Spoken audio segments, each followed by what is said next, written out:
चुप होकर के बैठा है, साष्टांग प्रणाम कर रहा है बार बार। और आपके एक अखबार ने, वो कौन सा अखबार है? संवाद कुंज। ये संवाद कुंज कहाँ है इसके प्रतिनिधि? ये संवाद कुंज अखबार है। इसमें अखबार में समाचार छपा है कि 5 लाख रुपया मुनमुन सेन ने हमको दिया। तो हम आपसे जानना चाहेंगे इस पत्रकार वार्ता में कि ये सूचना कहाँ से आपको प्राप्त हुई? 5 लाख रुपया वो कहाँ से ले गया और कहाँ दिया और किसने दिया और किसने देते हुए देखा? महाराज जी कल जब कार्यक्रम हुआ तो नहीं, हम पूरी कहानी नहीं जानना चाहते। 5 लाख रुपया देते हुए आपके किस संवाद सूत्र ने देखा है, वो हमको स्पष्ट होना चाहिए। क्योंकि बहुत बड़ी बात, आपने एक फिगर लिख करके लिख दिया और बाद में इन्वर्टेड कामा में तृप्ति शब्द लिखा है कि तृप्ति हो गई, और इन्वर्टेड कामा में व्यंग्य क्या है? व्यंग्य सीधा सीधा से यही है कि आप कहना चाहते हैं कि हम लोगों ने पैसा लेकर के चुप्पी साध ली। तो आप हमको इसको सिद्ध करके दिखाइए, और नहीं तो आपका अखबार बंद होगा। ऐसे नहीं कर सकते आप किसी के साथ। 5 लाख रुपया लेकर के 5 लाख का एक फिगर बता रहे हैं और तृप्ति शब्द लिख रहे हैं। तो आप हमको बताइए, स्पष्ट करिए कि 5 लाख रुपया किसने दिया, किसको दिया, कहाँ दिया, कब दिया और किस शक्ल में दिया? कल ये जब मेरी खड़े होके बताइए, खड़े हो जाइए, खड़े होके बताइए हमको। आराम से हम आपसे प्रश्न पूछना चाहते हैं। कल आपके कार्यक्रम में जब मैं उपस्थित था जी, आपकी पूरी सभा सुनी। ठीक है, तो आज यहाँ के पूरे लोगों ने सवाल पूछा ठीक है। कि ये जो सवाल पूछा कि भाई मुनमुन राय जी जो है, हम क्या प्रश्न पूछ रहे हैं उसका जवाब दीजिए। 5 लाख रुपया किसने दिया, कहाँ दिया, कब दिया, कैसे दिया, वो 4 प्रश्न का जवाब बताओ और कुछ मत बताओ ये हमको। बात पूरी चर्चा का विषय था। हमें आप बताइए कि किसने आपको ये खबर दी है, उसका नाम सार्वजनिक करो। 5 लाख रुपया किसने दिया, कहाँ पर दिया, किसको दिया और कब दिया? ये 4 प्रश्न हैं, इनका जवाब देना पड़ेगा आपको। आप पत्रकार होकर के अखबार छाप करके ऐसे नहीं छाप सकते हैं किसी के खिलाफ। आप इतना चिल्लाए क्यों रहे हैं? हम चिल्ला रहे हैं, अभी और चिल्लाएंगे, आपका अखबार जला देंगे। क्या बात करते हो आप ऐसा छाप दोगे किसी के लिए? 5 लाख रुपया लेकर के हम लोग चुप होने वाले हैं? 5 लाख हमारी औकात दिखा रहे हो आप कि कोई आके हमको 5 लाख दे देगा, हम चुप हो जाएंगे, तृप्त हो जाएंगे। बहुत गलती बात है, आपने बहुत अक्षम्य अपराध किया है। चिल्लाने की बात है और हम चिल्ला रहे हैं। आपने मर्यादाओं का हनन किया है, ये नहीं हो सकता है। आप गुस्सा करिए, हाँ करिए, लेकिन आपको सिद्ध करना पड़ेगा। आप जवाब दीजिए, जवाब दीजिए, जवाब दीजिए, जवाब दीजिए। इनसे जवाब चाहते हैं, ये इस अखबार के हैं, इनसे जवाब चाहते हैं। हमको भी प्रश्न पूछने का अधिकार है अगर आप कुछ छापते हो। रुक जाइए, आप कोई पत्रकार बोलेगा तो हम उसको उसके साथ समझेंगे। अच्छा तो ठीक है, इसका मतलब कि सारे पत्रकार हमारे ऊपर 5 लाख का आरोप लगा रहे हैं। आप लोग लगा रहे हो, हम सबके खिलाफ नोटिस करेंगे। अभी सबने कहा कि हम सब साथ हैं। ऐसा कैसे कोई कह सकता है कि 5 लाख रुपया लेकर के आप तृप्त हो गए और हमने अपना वक्तव्य बदल दिया? आप लोग इस तरह से मजाक बनाओगे किसी शंकराचार्य का? बिल्कुल नहीं बनाएंगे। ये क्यों नहीं है? अगर गलत है भाई गलत है, निवेदन आप सिद्ध करो।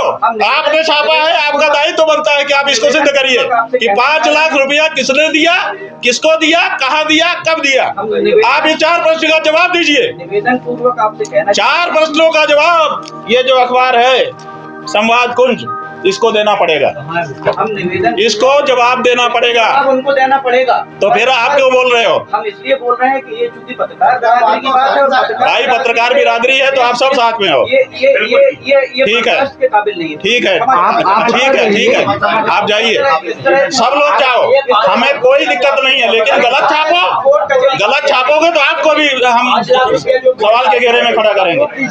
बिल्कुल जाइए, बिल्कुल जाइए, ये सब उठा लो। हमको कोई आपसे फेवर नहीं चाहिए, लेकिन आप हमारे लिए गलत लिख दो और हम उसमें सवाल भी ना उठाए, जवाब भी ना करें, ये नहीं हो सकता है। आप लोग से निवेदन करते हो, आप राजनीति में। अरे ठीक है, नाराज हो जाओगे ना, जो सच है वो सच है। आपको ये अधिकार कभी नहीं मिल जाता है पत्रकार होने के नाते कि आप किसी की प्रतिष्ठा के साथ खिलवाड़ करें। और अगर ऐसा मिलता है तो आप बताइए। आप जो है पत्रकार हैं, आपका हमने सम्मान किया। पहला शब्द हमारा था आपका स्वागत है। आपने हमसे कड़े प्रश्न पूछे, हमने इत्मीनान से उसका जवाब दिया, हमने बुरा नहीं माना। लेकिन और बिना जाने, हमको पता भी नहीं था कि कौन है कौन नहीं है। लेकिन आप किसी की प्रतिष्ठा से इस तरह से खिलवाड़ करेंगे और कहेंगे हम पत्रकार हैं, तो हमने बहुत पत्रकार देख लिए, बड़े बड़े पत्रकारों की हालत देख ली। क्या बात करते हो आप? केवल पत्रकार होने से आपको लाइसेंस नहीं है कि ब्लैकमेल करें किसी को, किसी की प्रतिष्ठा से खिलवाड़ करें। आपने ये छापा कैसे? इसका जवाब जब हम पूछ रहे हैं तो कोई कुछ नहीं बोल रहा है, कह रहा है पत्रकार बिरादरी होती है। ऐसी कैसी बिरादरी होती है? और अगर ऐसी बिरादरी होती है तो थू है ऐसी बिरादरी पर। करो जितना विरोध करना हो हमारा। पत्रकार हो इसका मतलब ये थोड़े है कि आप कुछ भी छाप दोगे। 5 लाख रुपया लेकर के तृप्त हो गए, ऐसा शब्द आपके अपने शंकराचार्य के लिए छापते हो आप। और जब आपसे पूछता है शंकराचार्य तो आप उसका स्पष्टीकरण नहीं दे पाते हो। कहां से पता चला कि 5 लाख रुपया किसने दिया, कहां दिया, कब दिया? बताओ ना। ये बहुत गलत बात है भैया। पत्रकार बंधु, आपकी प्रतिष्ठा इसी में है कि आप सच छापें। आप आईना हो, आप पक्ष नहीं हो, आप किसी का विरोध नहीं कर सकते, आप किसी का समर्थन नहीं कर सकते। आप आईने की तरह जो है उसी को दिखाओ, तब तो आप पत्रकार हो। और अगर आप पक्ष विपक्ष लेते हो तो आप पत्रकार नहीं हो, आप कुछ और हो। इसलिए पत्रकार होने का पहले संकल्प करना पड़ता है कि मैं पत्रकार हूं, मैं आईने की तरह रहूंगा, जो सच होगा वो दिखा दूंगा। उसमें भी विचार करूंगा कि समाज में कोई विक्षोभ ना उत्पन्न हो जाए, उतना विचार करते हुए मैं सच को दिखाऊंगा। ये आपका कर्तव्य है। तो आपको अपने कर्तव्य पर रहना होगा, तभी आपका सम्मान कोई भी कर सकेगा, हम भी कर सकेंगे। और अगर इस तरह की लाइन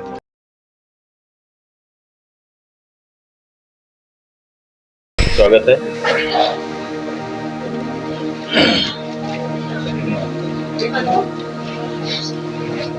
हम सिवनी आए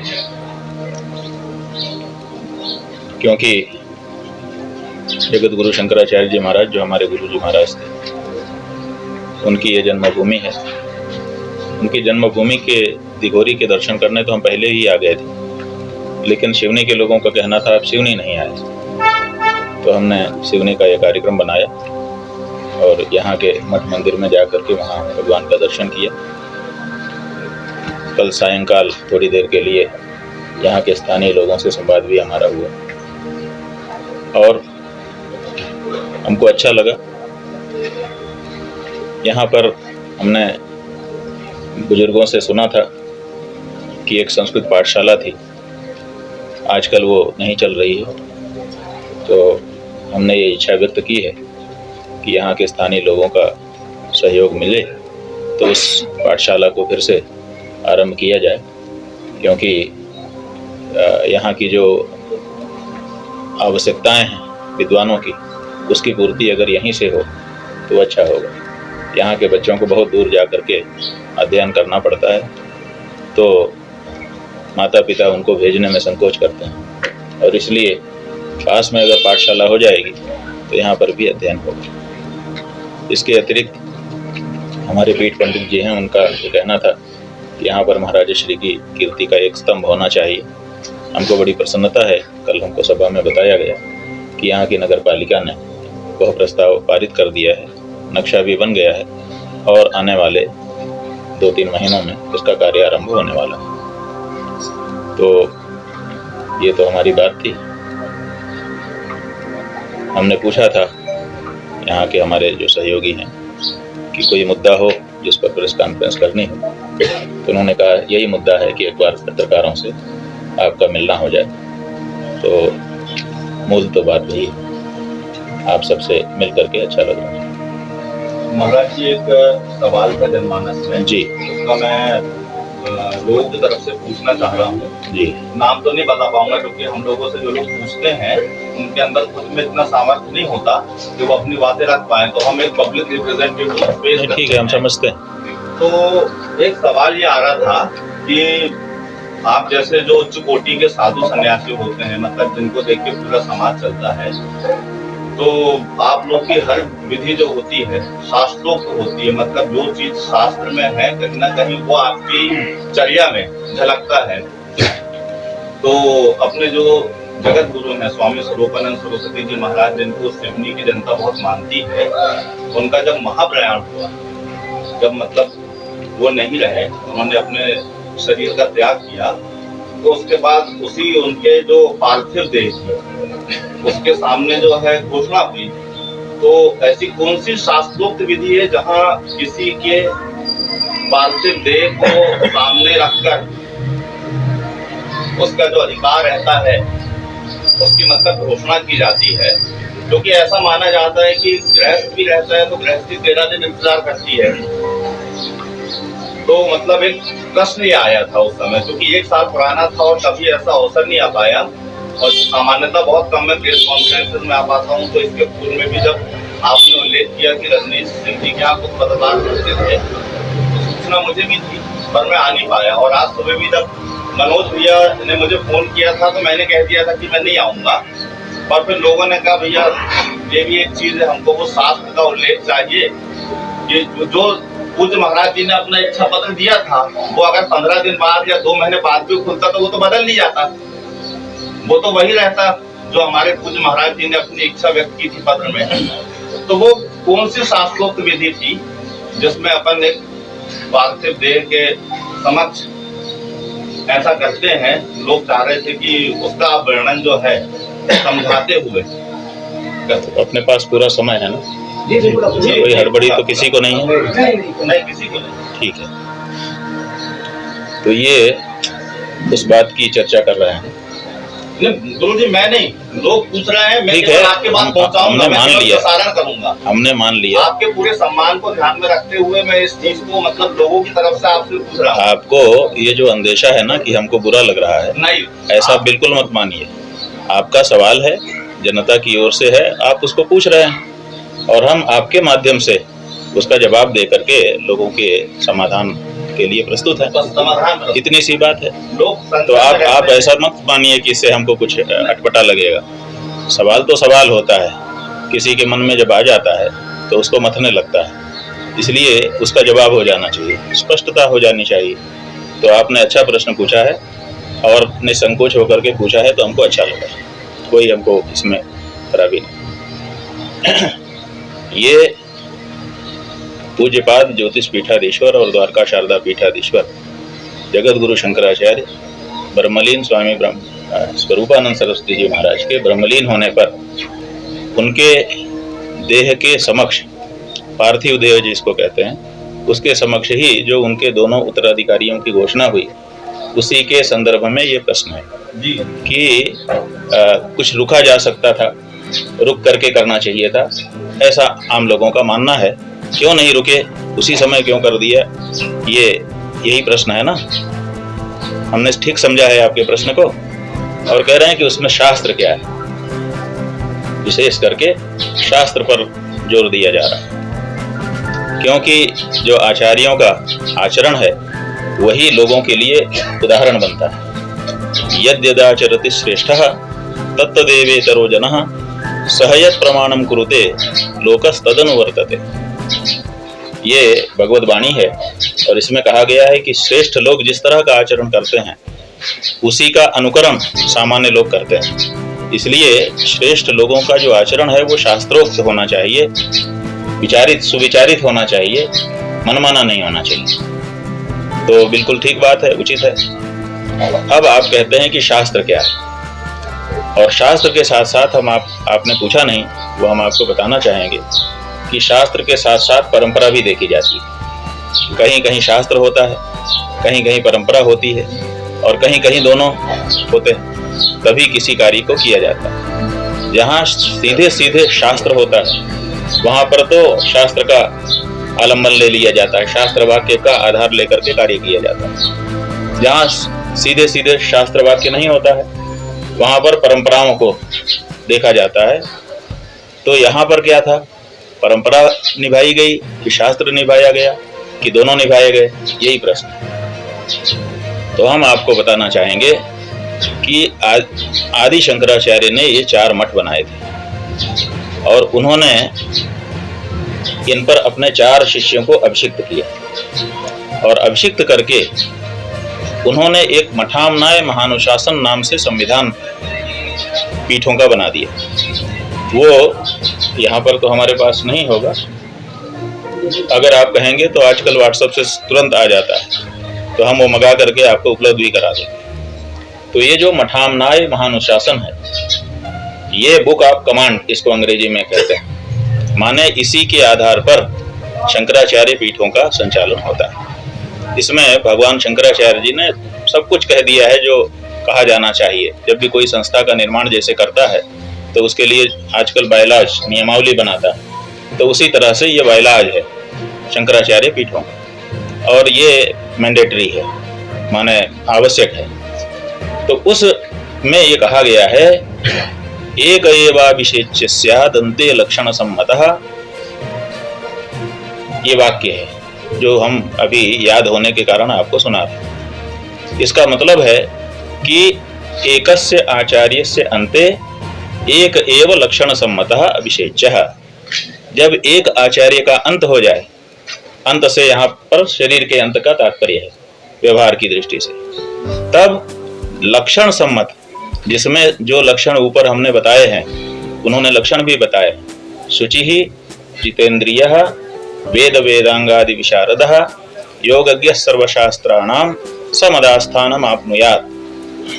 पवित्र हो, जितेंद्रिय हो, वेद वेदांग का पारंगत हो और सभी शास्त्रों में समन्वय स्थापित करने की क्षमता रखने वाला हो और दंडी सन्यासी हो। ऐसा जो आचार्य है उसका अभिषेक एक का किया जाना चाहिए। माने एक आचार्य का जब अंत होगा तो उसके स्थान पर उस पीठ को संभालने के लिए एक और आचार्य जो लक्षण सम्मत हो उसका अभिषेक किया जाना चाहिए। तो यहाँ स्पष्ट लिखा हुआ है एक एवाभिषेच्य स्याद् अन्ते, अन्ते माने जब शरीर पूरा हो जाए तब। अब यहाँ पर आप कहेंगे कि शरीर पूजा हो जाए उसके बाद प्रतीक्षा करनी चाहिए,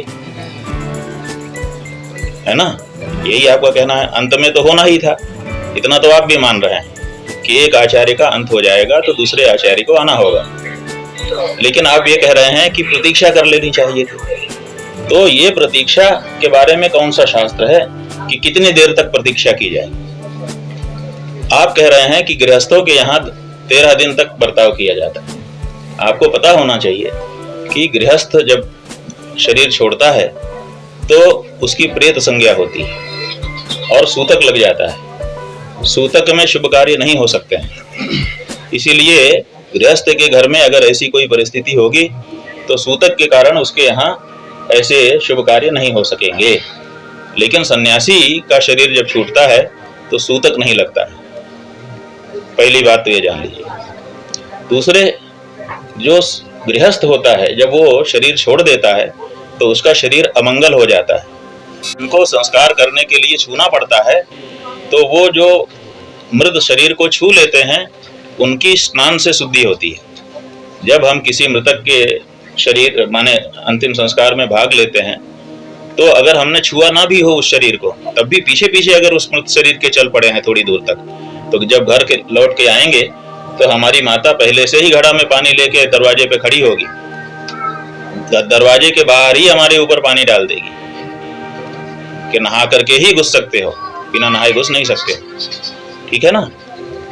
तो इसका मतलब है कि शव का अनुगमन करने से, शव का स्पर्श करने से हमको अशुद्धि आती है और अशुद्धि के कारण हम स्नान करके तब शुद्ध होते हैं। जो लोग नदी में जाते हैं वहीं नदी में नहा करके आ जाते हैं तो उनको फिर घर में नहलाया नहीं जाता है, अन्यथा स्नान तो करना ही पड़ता है, तब शुद्धि होती है। उसके पहले जो रिश्तेदार नहीं है अनुगमन कर लिया उसको भी अशुद्धि हो जाती है। अब सन्यासी के यहाँ ये नहीं होता है। सन्यासी के यहाँ ना तो सूतक लगता है और ना तो जो शरीर है जिसको छोड़ चुका है मृत शरीर, उस मृत शरीर को छूने से भी कोई अशुद्धि नहीं आती है। यह सन्यासियों का नियम है। और सन्यासी के शरीर के पीछे अगर कोई चल देता है तो जैसे गृहस्थ के शरीर के पीछे चलने से अशुद्धि आती है, ऐसे सन्यासी के शरीर के पीछे चलने से अशुद्धि नहीं आती है। इसलिए नहाने की जरूरत नहीं है। अगर सन्यासी के अंतिम संस्कार में आप सम्मिलित हुए हैं तो आपको स्नान की आवश्यकता नहीं।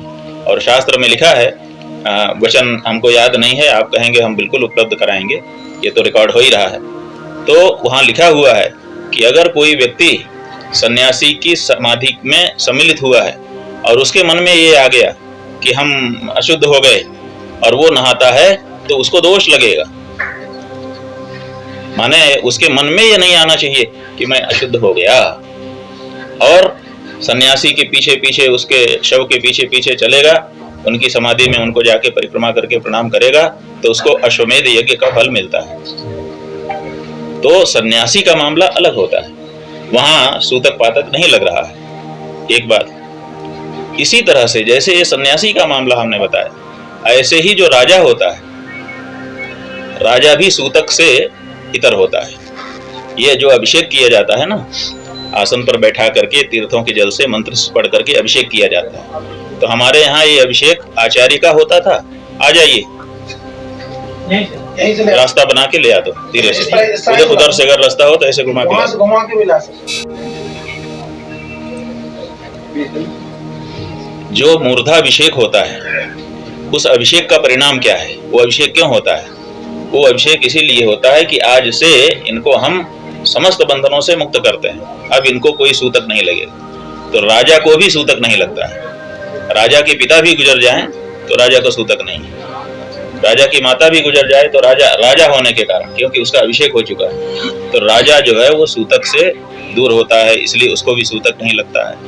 इसीलिए जब राजा का शरीर छूट जाता है तो हमारे शास्त्र के अनुसार आसन दो, हमने कहा था 2 आसन रखो जी। तो राजा का जब शरीर जब छूट जाता है तो राजा को भी सूतक नहीं लगता है, उसके परिजनों को। और जो आचार्य है वो भी सिंहासन पर बैठता है, वो धार्मिक राजा है, राजा से भी बड़ा महाराजा है वो, तो उसको भी सूतक नहीं लगता। अब सवाल ये है कि राजा जो है और आचार्य, इनकी गद्दी होती है, और इनके बारे में शास्त्र का नियम है कि एक क्षण भी ये गद्दी खाली नहीं रहती। उसका वचन है, ब्रह्मचारी जी बोल रहे हैं, मठामनाय महानुशासन का ही वचन है। उसमें स्पष्ट कहा गया है, न जातु मठमुच्छिन्द्यादधिकारिण्युपस्थिते विघ्नानामपि बाहुल्या देश धर्म सनातनः। रिकॉर्ड हो गया है ये वाक्य, आप कहेंगे तो हम किताब देंगे। तो लिखा है कि न जातु मठम उच्छिद्यात्, मठ को खाली न रखे, मठ माने मठ की गद्दी को। विघ्नानामपि बाहुल्यात्, अगर कोई अधिकारी नहीं है तो बात अलग है, तब केयर टेकर बनाना पड़ेगा, और अगर अधिकारी है तो उसका अभिषेक कर देना पड़ेगा। विघ्नानामपि बाहुल्यात्, अगर बहुत से विघ्न हो तब भी, माने इस पर जोर दिया गया है कि अगर बहुत सारे विघ्न भी हों तब भी अभिषेक तो कर ही देना। क्यों? क्योंकि राजा और आचार्य की गद्दी एक क्षण के लिए भी खाली नहीं रहती है, ये अविच्छिन्न परंपरा है। तो अविच्छिन्न परंपरा का पालन करने के लिए कहीं पर अगर हमारा मूर्धाभिषिक्त राजा शरीर छोड़ता है तो उसका संस्कार नया राजा ही करता है, ये नियम है। आप लोग चूंकि अब राजतंत्र से दूर हो गए हैं, इसलिए आपको पता ही नहीं है कि राजा के मरने पर क्या होता है। अगर पुराना इतिहास उठा करके देखेंगे तो अपने जितने राजा हैं, आप सबकी वंशावली निकाल के देख लीजिए। अगर तारीख वाली कोई वंशावली मिलेगी तो जिस दिन पुराना राजा मरा हुआ होगा उसी दिन से उसको कंटिन्यू किया गया होगा, उसी दिन उसका अभिषेक होता है, नियम है।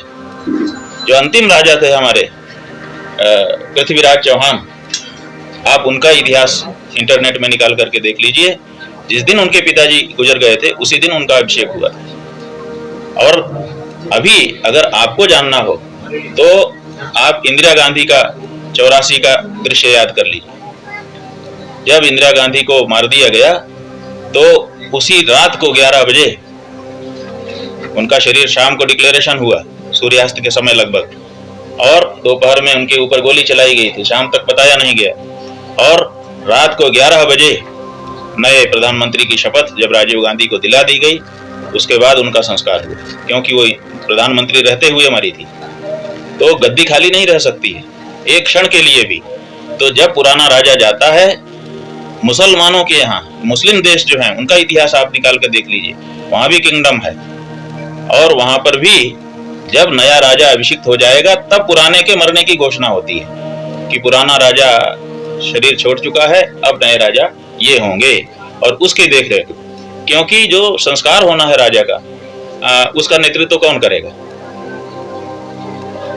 ये बड़ा प्रश्न है कि संस्कार के लिए पत्र भेजना पड़ेगा, संस्कार के लिए खजाने से पैसा निकालना पड़ेगा, संस्कार के लिए रिचुअल्स करने पड़ेंगे। कहीं कोई अगर प्रतिपत्ति आ गई, किसी ने प्रश्न उठा दिया तो उसका निर्णय करना पड़ेगा, वो कौन करेगा? तो इन सब कारणों से नए राजा को तत्काल स्थापित किया जाता है। यही हमारी परंपरा रही है। और आप देखिए, हमारे जो गुरुजी थे, उनके जो गुरुजी थे, इसी पीठ की बात आपको बता रहे हैं, ज्योतिष पीठ की बात। उनका शरीर 1952 में पूरा हो गया। 20 मई सन 1952 अंग्रेजी तारीख थी। कलकत्ता में पूरा हो गया और उन्होंने अपना कोई उत्तराधिकारी पहले से सुनिश्चित किया नहीं था। किसी को पता नहीं था कि क्या है। ऐसी परिस्थिति हो गई, तब उनका शरीर कलकत्ता से वाराणसी लाया गया कि वाराणसी में उनको जल समाधि दी जाएगी। लेकिन उनकी जल समाधि के पहले एक अंतरिम समिति बनाई गई, केयर टेकर शंकराचार्य बनाया गया और वो हमारे गुरुजी बने अंतरिम समिति के अध्यक्ष के रूप में। जब उनकी नियुक्ति हो गई तब जाकर के उनकी जल समाधि दी गई हमारे गुरुजी के गुरुजी की। ये इतिहास है। वो अंतरिम समिति का रजिस्टर हम लोगों के उसमें रखा हुआ है। तब एक एक निर्णय हुआ।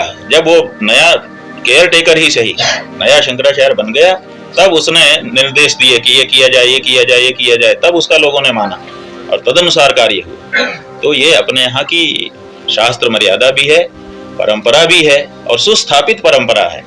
ये वही लोग प्रश्न उठा सकते हैं जिनको राज परंपरा का, आचार्य परंपरा का तनिक भी ज्ञान नहीं है और जो समझते हैं कि ये जैसे हमारे गृहस्थों के घर में मृत्यु होती है तो हमारे शोक हो जाता है, हमारे सूतक लग जाता है, वैसा ही वहां हुआ होगा।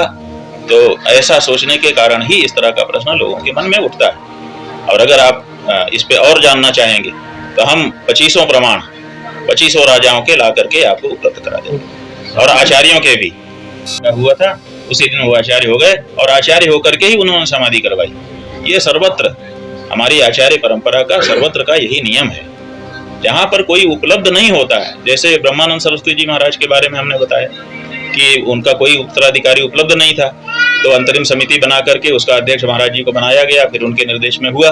बाद में लोगों ने बताया कि एक वसीयत उन्होंने की हुई है, फिर उसको बुलवाया गया, बुलवा करके खोला गया। तो चूंकि वसीयत किसी के संज्ञान में नहीं थी, बाद में वो संज्ञान में आई 5वें 6वें दिन, तब जाकर के उस पर क्रियान्वयन किया गया। एक व्यक्ति नियुक्त किया गया, फिर वो रजिस्ट्रार के यहाँ गया, वो सीलबंद लिफाफे में रजिस्ट्रार के यहाँ रखी हुई थी गोपनीय रूप से। फिर उसको लाया गया, जो लाने वाला था वो खोल नहीं सकता था। फिर सभा बुलाई गई, सभा सब लोग इकट्ठे आ नहीं सकते हैं, तो सबको सूचना दी गई। सूचना देने पर सब लोग इकट्ठा हुए अमुक तारीख को अमुक समय पर, तब जाकर के सबके बीच में वसीयत खुली गई। तो इसलिए वहां पर विलंब लगा, अन्यथा विलंब नहीं हो सकता। समझ रहे हैं ना? शंकराचार्य तो आपको समाधान है जी, हम तो ये है बात। शंकराचार्य जी, आज चारों ओर सनातन धर्म पर हमला हुआ। रुको भैया, पहले इस बात पे हो जाए। तो ये जो कुछ हुआ है, ये जो अभिषेक हुआ है जगत गुरु शंकराचार्य जी महाराज के ब्रह्मलीन होने पर, उनके शरीर के सामने, एक तो ये शास्त्र के अनुसार है पूरी तरह से, दूसरे ये परंपरा के अनुसार है, और तीसरे ये ब्रह्मलीन जगत गुरु जी महाराज की इच्छा के अनुसार। यहाँ पर उनकी इच्छा पत्र उन्होंने जिनके पास रखा था, अपने निजी सचिव ब्रह्मचारी सुबुद्धानंद जी के पास, वो स्वयं भी आए हुए हैं। उनको यहाँ आना चाहिए था, नहीं आए हैं, अंदर हैं। तो उन्होंने उनको गुरुजी ने आदेश किया था कि मेरा शरीर पूरा होने पर मेरे शरीर के सामने ही अभिषेक तुम कर देना और ये सार्वजनिक कर देना। तो जैसा उनका आदेश था उसके आधार पर उन्होंने किया। तो शास्त्र के अनुसार, परंपरा के अनुसार और ब्रह्मीभूत शंकराचार्य जी महाराज की इच्छा और आदेश के अनुसार ये कार्य हुआ है। इसलिए इसमें किसी प्रकार की शंका किसी को नहीं करनी चाहिए, और अगर आवश्यकता होगी तो बहुत सारे प्रमाण इसके बारे में उपलब्ध कराए जाएंगे। धर्म में राजनीति या राजनीति में धर्म कैसे होते हैं? देखिए, धर्म में राजनीति हो सकती है, राजनीति में धर्म हो सकता है। हमारे अंदर आप हो, आपके अंदर हम हैं, लेकिन व्यवहार में नहीं है। व्यवहार तो अलग अलग आपका चलेगा, हमारा चलेगा। तो उसी तरह से धर्म धर्म है, राजनीति राजनीति है। दोनों को आप मिला करके अगर चलेंगे तो ये ठीक नहीं होगा और परिणाम निकल करके आ रहे हैं। कल आपने कहा था कि शंकराचार्य जी कांग्रेस के समर्थन में नहीं थे, समर्थन कभी नहीं किया, सही है, उन्होंने हमेशा सत्य का साथ दिया सही है। और राम सेतु के बारे में भी आपने कहा था, जी। परंतु आरोप जो लगते आए, जैसे कि रामभद्राचार्य जी आए थे कि शंकराचार्य जी कांग्रेसी थे, उन्होंने बोला यहाँ पर ब्राह्मण समाज में भी, तो आप जब उन्हें कांग्रेसी नहीं कह रहे, वो कह रहे, तो इसका क्या अर्थ माने? देखिए, हमारे यहाँ एक पहेली है, पहेली होती है ना सब जगह, तो संस्कृत भाषा वालों की पहेली एक है, वो हम आपको सुनाते हैं। उसमें लिखा है कि विद्वान कीदृक् वचो ब्रूते को रोगी कश्चनास्तिकः कीदृक् चंद्रम न पश्यन्ति तत्सूत्रम पाणिनेर्वद। माने विद्वान कैसी वाणी बोलता है, एक प्रश्न, और दूसरे भी प्रश्न हैं। यहाँ इसी का प्रसंग है इसलिए बताते हैं। तो उसका उत्तर बताया गया है अर्थवत, माने अर्थवान बात बोलनी चाहिए, सार्थक बात बोलनी चाहिए। जो सार्थक बात बोलता है, विचार करके बोलता है, उसी का नाम विद्वान होता है। कुछ भी जो बोल दे, कुछ भी बोल दे का मतलब ये है कि खुद ही बोले और 2 दिन के बाद खुद ही उसमें सुधार करना पड़े। तो अगर हम बोलें कुछ और 2 दिन के बाद हमको लीपा पोती करके उसका सुधार करना पड़े, इसका मतलब कि हमने बोलते समय प्रमाद किया, विचार करके हमने नहीं बोला। तो जो रामभद्राचार्य जी महाराज के बारे में आप बात कह रहे हैं, उन्होंने जो बात कही 2 दिन के बाद उसका समाधान कर, उन्होंने परिवर्तन कर दिया कि नहीं अपनी बात, तो इसका मतलब है कि उन्होंने विचार करके नहीं बोला था। अगर विचार करके बोले होते तो अपनी बात पे खम ठोक करके खड़े रहते कि नहीं, मैंने जो कहा है बिल्कुल सही कहा है, मैं उसके लिए प्रमाण दूंगा। लेकिन जब लोगों ने आपत्ति की तो ये नहीं कह पाए वो, और फिर उन्होंने कहा कि नहीं, लीपापोती की, कुछ अच्छी बातें इधर उधर की बातें कह करके उसको समाप्त किया। ये तो आप इसके प्रत्यक्षदर्शी हैं। तो विद्वान वो व्यक्ति होता है जो बात उसके मुंह से निकले पहले से उसको कसौटी पे कस ले ताकि वो कभी कटे ना, और जिसकी बात नहीं कटती है वही अच्छा विद्वान माना जाता है। वही वक्त ना सुप्रीम कोर्ट तक चला जाए ना कटे नहीं। अब आपने कुछ भी लिख दिया, थोड़ी देर में ही कट जा रहा है, एक आदमी आके काट दे रहा है आपकी बात, तो ये ठीक नहीं है। हमने कहा कल आपने कहा है कि अगर किसी को इस बारे में डिस्कशन करना हो तो लिखित करना पड़ेगा। हम प्रमाण के साथ बता देंगे कि हमारे गुरुजी ने कभी पार्टी लाइन पर चल करके कोई कार्य नहीं किया, सनातन धर्म की दृष्टि से जो कार्य किया सो किया, और हम उसके लिए फिर से रिकॉर्ड कर रहे हैं आपके सामने। ऐसे जो बात बोले दृढ़ता से बोले। अगर उन्होंने कहा कि वो नरेंद्र मोदी को गरियाते रहते थे तो उनको सिद्ध करना पड़ेगा कि उन्होंने कब दी, कौन सी गाली दी, क्या बता सकते हैं वो? हमारे गुरुजी ने तो किसी को गाली नहीं दी, तो नरेंद्र मोदी को देना तो दूर की बात। उन्होंने कहा कि वो कांग्रेसी थे, तो कांग्रेसी होने के लिए कांग्रेस की सदस्यता उन्होंने कब ली थी, उन्होंने कांग्रेस की नीतियों पर कब अपने आप को चलाया, ये तो सिद्ध करना चाहिए था ना। तो उन्होंने कुछ सिद्ध नहीं किया। इसी से पता चल गया कि उन्होंने विचार करके नहीं कहा था, सहज में निकल गया उनके मुंह से, और बाद में उन्होंने समझा कि हमसे सही नहीं निकला, लीपापोती कर ली। अपने लोगों ने भी छोड़ दिया कि भाई एक बुजुर्ग व्यक्ति हैं, काहे को इनको सताएं, अन्यथा हम लोग खड़े हो जाते, तब क्या होता? आज खड़े हो जाएं तो क्या होगा? लेकिन क्या अच्छा लगेगा कि एक बुजुर्ग महात्मा को हम लोग खड़े हो जाएं, आखिर उनको तो इस पे नीचा देखना ही पड़ेगा। वो भी जानते हैं इस बात को कि जो उन्होंने कह दिया उसको सिद्ध नहीं कर सकेंगे, तो हम इसीलिए हम लोग नहीं कर रहे हैं। उनकी उम्र का सम्मान करते हुए हम लोग इस बात को ज्यादा नहीं उठा रहे हैं। सम्मान सबका अपना अपना होता है, वो बना रहना चाहिए। हम किसी का सम्मान गिराने की चेष्टा नहीं करेंगे, लेकिन अगर वो खड़े होंगे तो फिर तो सिद्ध करना पड़ेगा।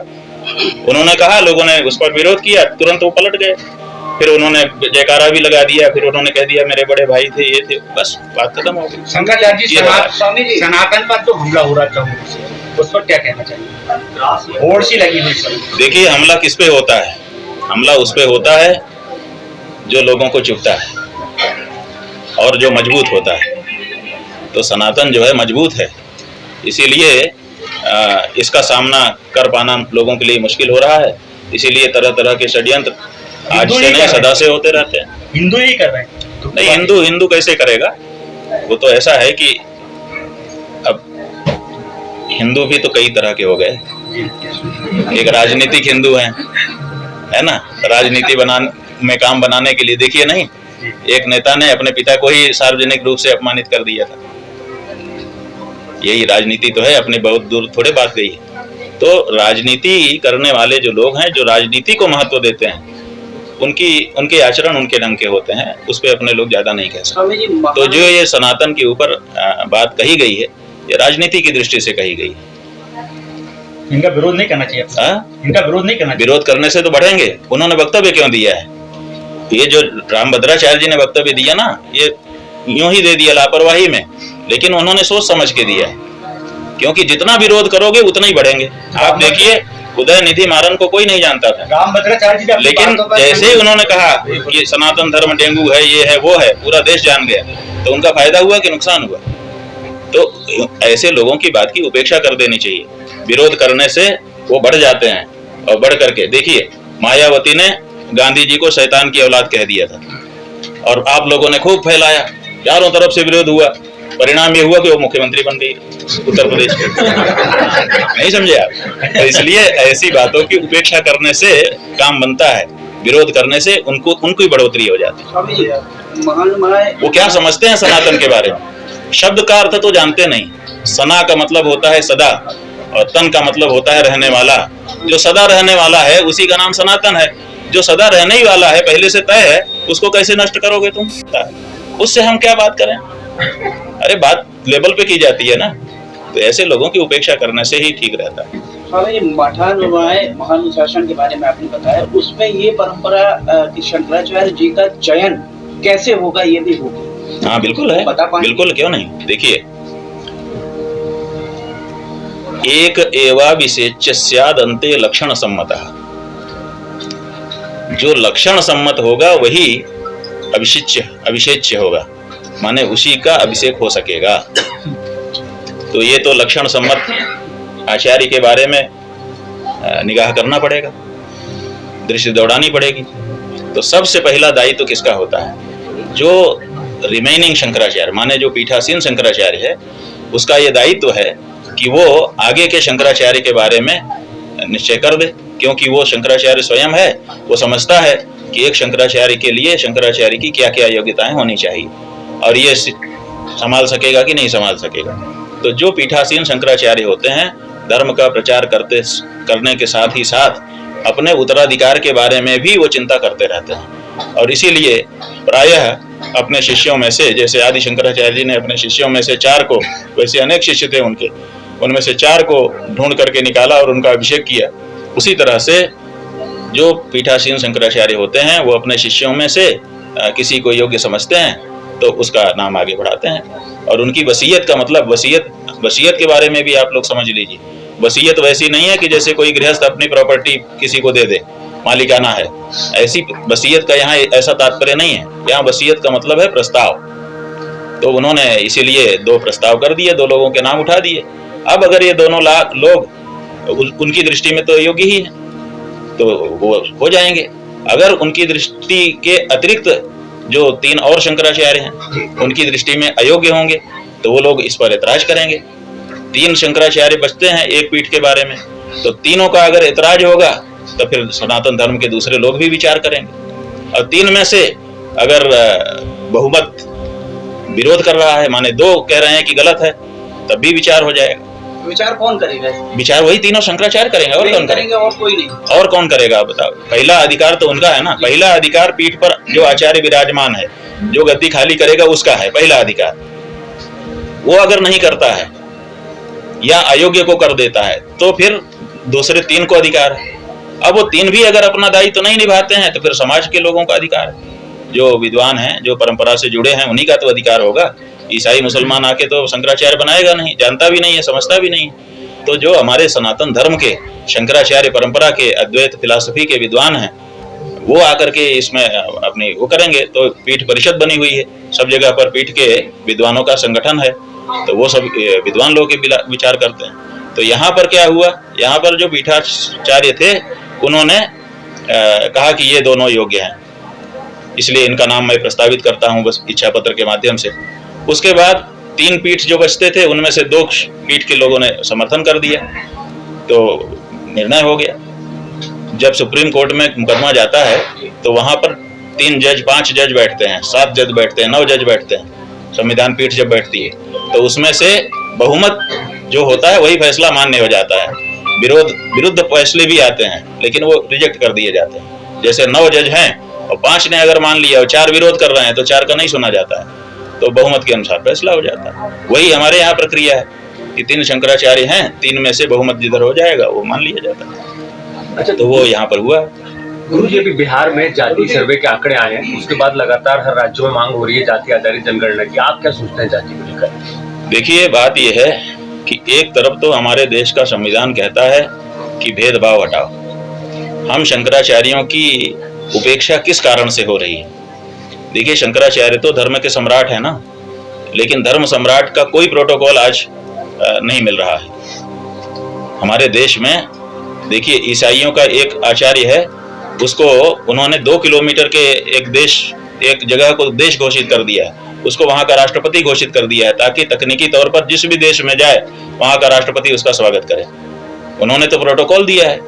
हमारे देश में शंकराचार्यों को कोई प्रोटोकॉल नहीं मिल रहा है। क्यों नहीं मिल रहा है? क्योंकि शंकराचार्य जो है वो वर्णाश्रम धर्म को मानते हैं, वर्ण धर्म को मानते हैं, उसको समर्थन करते हैं, इसीलिए उनको समर्थन नहीं दिया जा रहा है।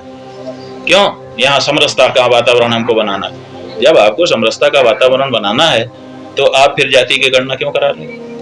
आप अपने देश में कितनी संख्या है उसकी गणना कराओ तो ठीक है, लेकिन जातिगत जनगणना कराने का क्या लाभ है? जातिगत जनगणना कराने का मतलब है कि आप एक समाज में कई गुच्छे बना करके रख दे रहे हो। अब एक गुच्छा दूसरे से लड़ेगा, दूसरा तीसरे से लड़ेगा, तो ये हमारी दृष्टि से उचित नहीं है। हमारी दृष्टि से जाति आधार पर जनगणना करने की जरूरत नहीं है, और अगर करना है तो हम तो उसके पक्षधर हैं। हम तो कहते हैं ब्राह्मण, क्षत्रिय, वैश्य, शूद्र, इनका अधिकार और सम्मान होना चाहिए उनके अनुसार का, उसी के अनुसार आरक्षण कर देना चाहिए कार्य में भी, लेकिन हमारी तो नहीं मान रहे हो। और आप जनगणना करा रहे हो, जाति का प्रमाण पत्र तहसीलदार से बंटवा रहे हो, तो आप लोगों के बीच में खाई हो रहे हो। आरक्षण आपने दे दिया है, उसका परिणाम ये हो रहा है कि आज सवर्ण और अवर्ण दो धड़े हो गए हैं पूरे देश में, और दोनों एक दूसरे के खिलाफ लड़ रहे हैं। तो ये आप भेदभाव का बीज बो रहे हैं, जो कि समाज के लिए अच्छा नहीं। महाराज जी, अभी रामभद्राचार्य महाराज जी यहाँ पर आए थे, क्योंकि सिवनी जिला स्वामी स्वरूपानंद जी महाराज की जन्मस्थली रही है, तो पूरे विश्व पटल में सिवनी का नाम सिर्फ इसलिए है कि स्वामी स्वरूपानंद जी महाराज आए थे। चूंकि कार्यक्रम के आयोजक थे सिवनी के विधायक दिनेश राय मुर्मू जी, उस पूरे कार्यक्रम में फ्लैग से लेकर, बैनर से लेकर, न्यूज से लेकर तमाम जगह पर स्वामी स्वरूपानंद जी महाराज की फोटो से भी परहेज किया गया और नाम से भी परहेज किया गया।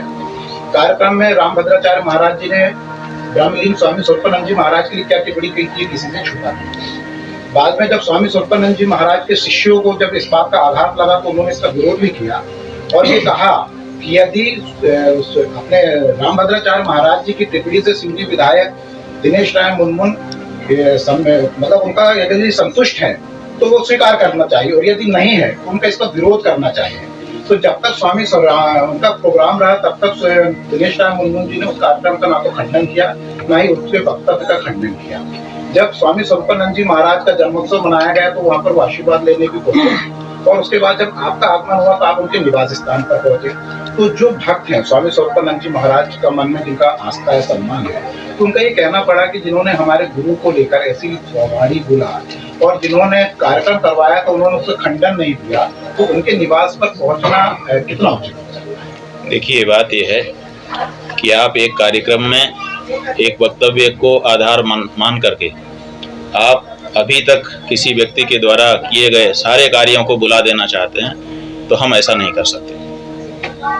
ठीक है, एक वक्तव्य किसी व्यक्ति के साथ सारे संबंधों को समाप्त करने का कारण नहीं बन सकता, और विशेष करके तब जब उसका स्वयं का वक्तव्य ना हो।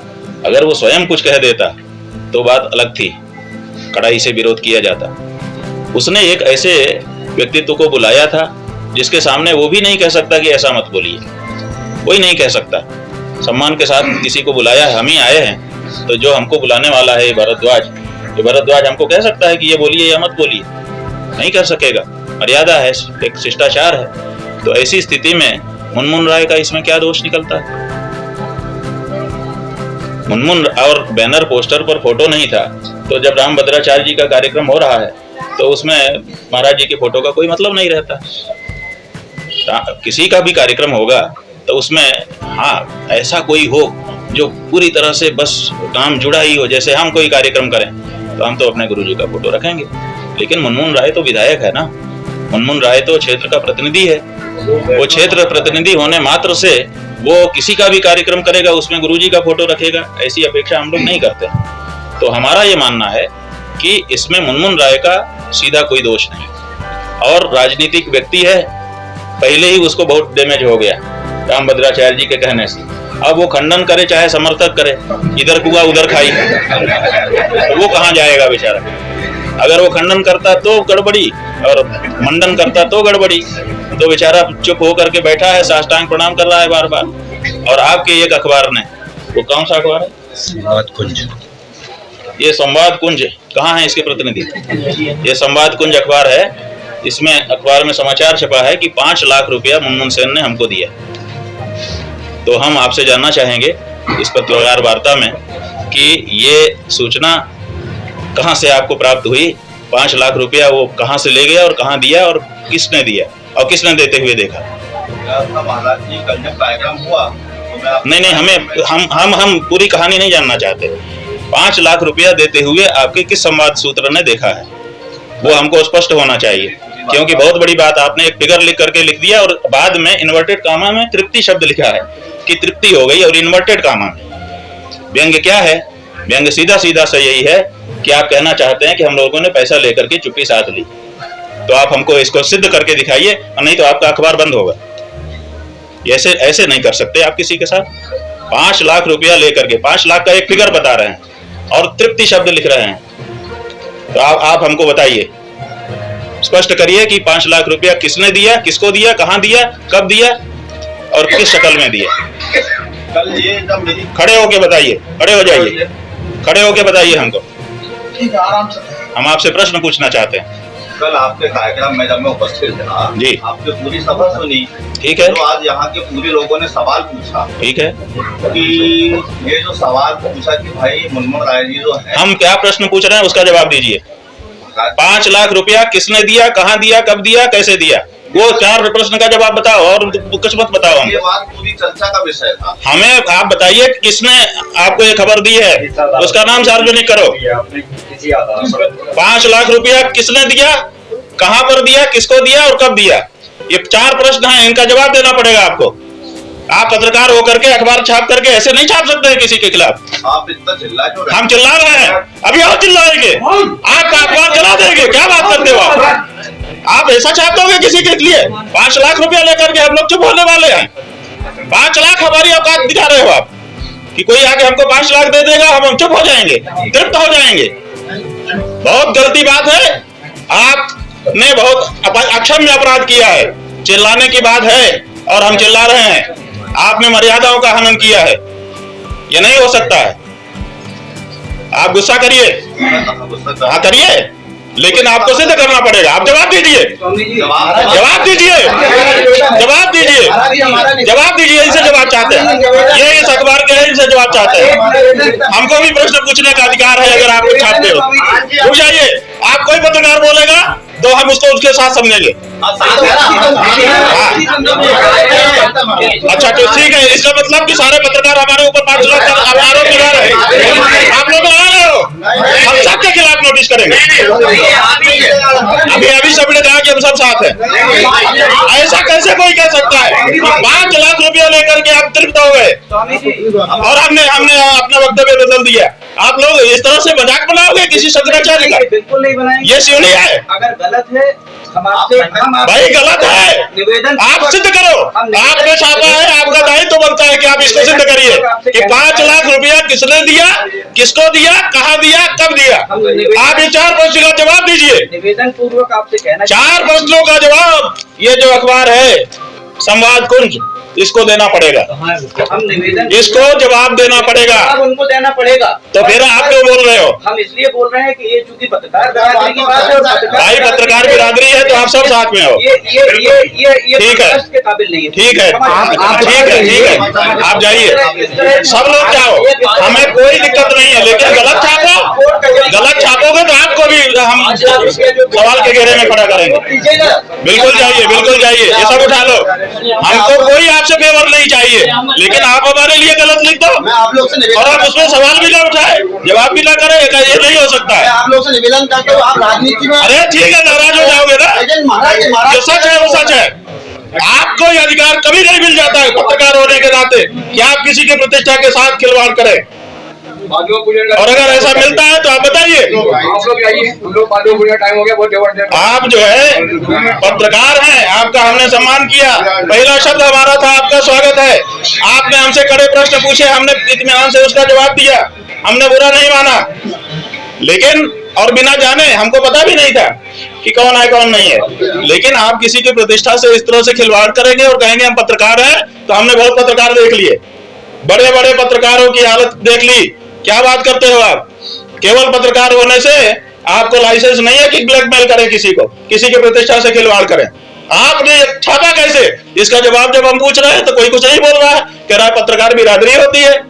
ऐसी कैसी बिरादरी होती है? और अगर ऐसी बिरादरी होती है तो थोड़ा ऐसी बिरादरी पर करो जितना विरोध करना हो हमारा।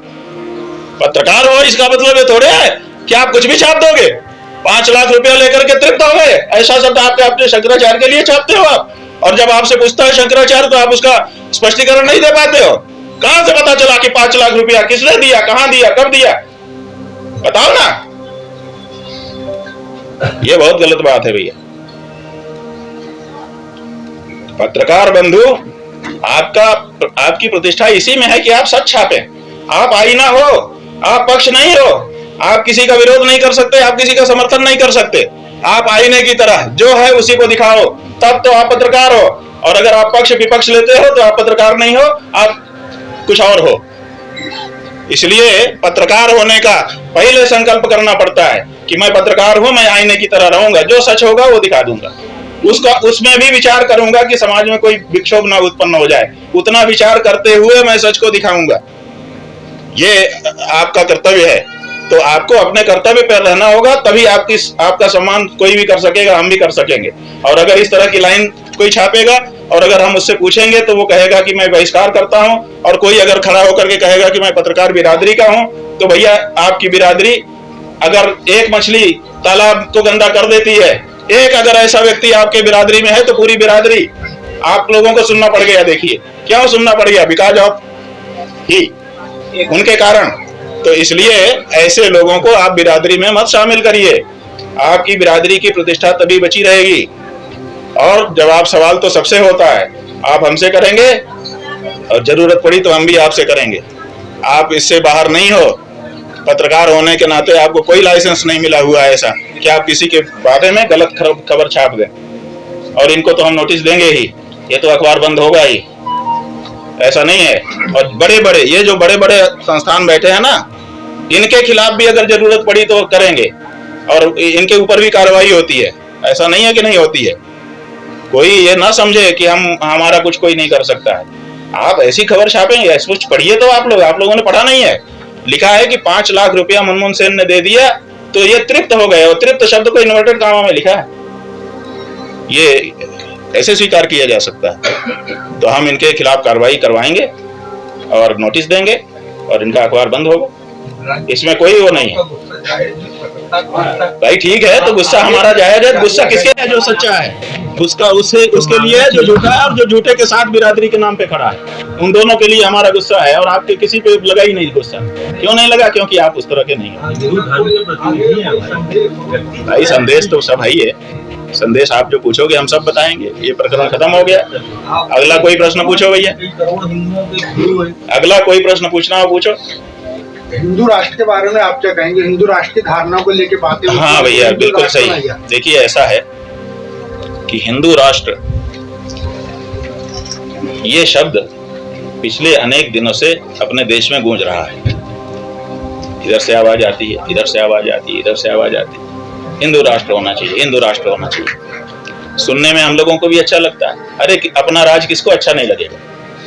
लेकिन केवल शब्द से तो नहीं हो जाएगा।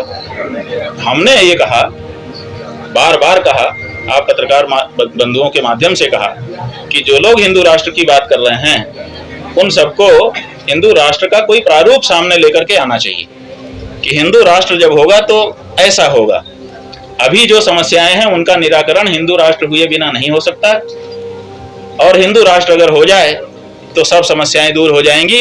इस तरीके से कोई प्रारूप तो लेकर के आए, अब कोई प्रारूप लेकर के आज तक नहीं आया, 1-2 साल हो गए इस बात को।